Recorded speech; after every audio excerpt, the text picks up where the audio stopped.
हमारे solar system में जमीन वाहिद एक ऐसा प्लेनेट है जहां पर जिंदगी मौजूद है और इस छोटे से प्लेनेट पर रहने वाले साइंसदानों का मानना है कि हमारी कायनात में किसी न किसी प्लेनेट पर जिंदगी मौजूद हो सकती है। साइंसदानों ने मिल्की वे गैलेक्सी में ही 4300 से ज्यादा एक्सोप्लैनेट्स को ढूंढ लिया है और इनमें से कम 30 ऐसे एक्सोप्लैनेट्स हैं जो अपने सूरज के हैबिटेबल जोन में मौजूद हैं। तो आज हम इन्हीं में से एक ऐसे प्लेनेट के बारे में जानेंगे जिसका एटमॉस्फेयर, पहाड़, समंदर और सूरज हमारी जमीन के जैसे हैं और ये प्लेनेट अपने स्टार के हैबिटेबल जोन में मौजूद है, जिसकी वजह से साइंसदान इसे जमीन का कजन भी कहते हैं। वीडियो शुरू करने से पहले अगर आपने हमारे चैनल स्पेस वर्ल्ड को सब्सक्राइब नहीं किया तो सोच क्या रहे हैं, जल्दी से सब्सक्राइब, लाइक और शेयर करें। सबसे पहले बात करते हैं कि एक्सोप्लैनेट्स क्या होता है। हमारे सोलर सिस्टम के बाहर जितने भी प्लैनेट्स को ढूंढा गया है उन्हें एक्सोप्लैनेट्स कहते हैं। ये एक्सोप्लैनेट्स अपने स्टार के गिर्द वैसे ही घूमते हैं जैसे हमारे सोलर सिस्टम में मौजूद तमाम प्लैनेट्स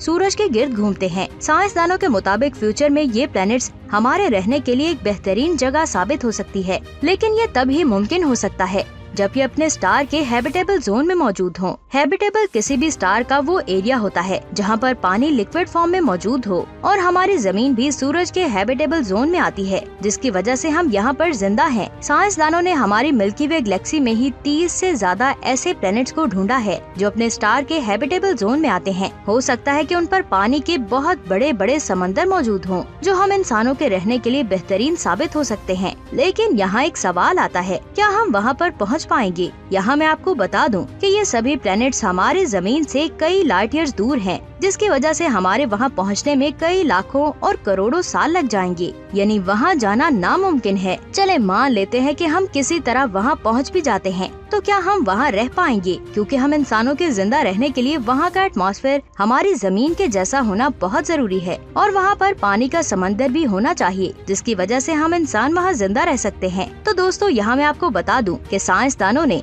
एक ऐसा प्लेनेट ढूंढ लिया है जो काफी हद तक हमारी जमीन के जैसा है और ये प्लेनेट अपने स्टार के हैबिटेबल जोन में मौजूद है। इस प्लेनेट का नाम केपलर 452b है जो जमीन से 1500 लाइट ईयर दूर है। इस प्लेनेट को 20 जुलाई 2015 में ढूंढा गया था। जिस तरह हमारी जमीन सूरज के हैबिटेबल जोन में मौजूद है, ठीक उसी तरह केपलर 452b प्लेनेट भी अपने स्टार के हैबिटेबल जोन में मौजूद है। ये प्लेनेट साइज में हमारी जमीन से 60% ज्यादा बड़ा है। आप ये जानकर बहुत ज्यादा हैरान होंगे कि साइंसदानों ने अब तक जितने भी प्लैनेट्स को ढूंढा है जो अपने स्टार के हैबिटेबल जोन में मौजूद हैं, उनमें से केपलर 452b बहुत छोटा प्लेनेट है और इसे नियर अर्थ साइज वर्ल्ड कहा जाता है। अगर हम बात करें यहाँ के एटमॉस्फेयर में रहने की, तो पानी के बाद सूरज जिंदगी के लिए दूसरा अहम एलिमेंट होता है। इस प्लेनेट का स्टार काफी हद तक हमारे सूरज के जैसा है। केपलर 452b हमारे सूरज की तरह ही एक जी टाइप स्टार है। अब यहाँ पर एक और सवाल आता है कि ये जी टाइप स्टार क्या होता है? स्टार की 7 कैटेगरीज होती हैं, जिनमें से आपको सिर्फ 3 के बारे में बताऊंगी, के स्टार, एम स्टार और जी स्टार। ऐसा स्टार जो हमारे सूरज से काफी छोटा और ठंडा हो वो के स्टार की कैटेगरी में आता है और जो स्टार हमारे सूरज से थोड़ा छोटा और ठंडा हो वो एम स्टार की कैटेगरी में आता है और ऐसा स्टार जो सेम टू सेम हमारे सूरज के जैसा हो वो जी स्टार की कैटेगरी में आता है। केपलर 452b का ऑर्बिट जमीन के ऑर्बिट से सिर्फ 5% ही ज्यादा है। फॉर एग्जाम्पल, सूरज और जमीन के दरमियान जितनी दूरी है उससे केपलर 452b और केपलर 452 के दरमियान की दूरी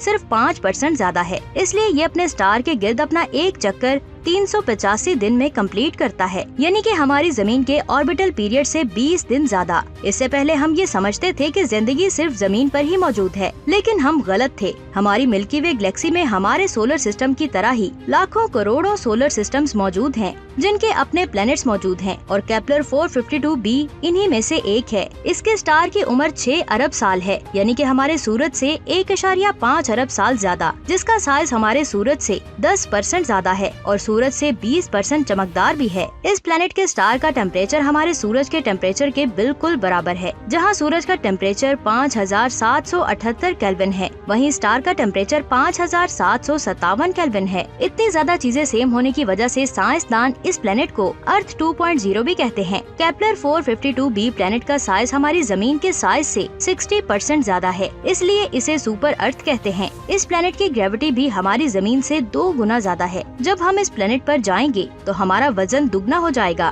केपलर 452b, जिसका एटमॉस्फेयर हमारी जमीन के जैसा है, जो अपने स्टार के हैबिटेबल जोन में मौजूद है, जिसका स्टार भी हमारे सूरज की तरह एक जी स्टार है, जो अपना ऑर्बिट 385 दिनों में कंप्लीट करता है। इतनी सारी सिमिलैरिटीज होने की वजह से हो सकता है कि इस प्लेनेट पर जिंदगी मौजूद हो। हालांकि हमारे पास इस बात का कोई ठोस सबूत नहीं है, लेकिन साइंसदान लगातार इसकी स्टडी कर रहे हैं और ये जानने की कोशिश कर रहे हैं कि क्या हम फ्यूचर में यहाँ रह पाएंगे या फिर नहीं। साइंसदानों को अब तक जो डाटा मिला है उसके मुताबिक जमीन के बाद ये प्लेनेट लाइफ के लिए बेहतरीन है, लेकिन यहाँ सबसे बड़ी प्रॉब्लम इस प्लेनेट की जमीन से दूरी है, जो हमसे तकरीबन 1400 लाइट ईयर्स दूर है। यानी अगर हम 60,000 किलोमीटर पर आवर की स्पीड से ट्रेवल करें तो हमें यहाँ तक पहुँचने में 2 करोड़ 60 लाख साल लग जाएंगे, जिसका मतलब है कि आज की एडवांस टेक्नोलॉजी को इस्तेमाल करके भी हम उस प्लेनेट पर नहीं पहुँच सकते। फर्ज कर लें कि अगर हम फ्यूचर में कोई ऐसी टेक्नोलॉजी बना लें जो लाइट की रफ्तार से ट्रेवल करे, तब भी हमें यहाँ पहुँचने में 1400 साल लग जाएंगे, जिसका साफ साफ मतलब है कि जमीन पर रहकर हम अल्लाह का शुक्र अदा करें और इस जमीन की हिफाजत करें। तो दोस्तों, आज की वीडियो आपको कैसी लगी नीचे कमेंट्स करके जरूर बताएं। और अगर आपने 7 आसमानों वाली वीडियो नहीं देखी तो वो यहाँ क्लिक कर देखें।